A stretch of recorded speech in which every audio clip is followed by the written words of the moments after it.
Расскажи, из-за чего у нас появляется кашель? Кашель – это своего рода лай. То есть произошла какая-то ситуация, где вам хотелось кричать, орать, но вы этого не сделали. Или могли сделать, а потом пожалеть об этом. Также кашель появляется после сильных испугов.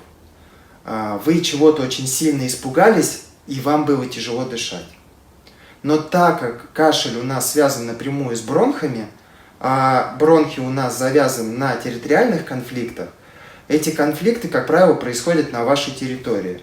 Вы ругались с мужем или с коллегой по работе.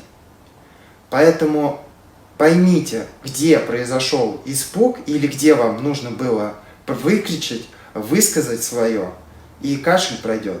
Пройди мой курс «Психосоматика для всех», и ты сможешь помочь себе и своим близким сам. Подробности в актуальных историях.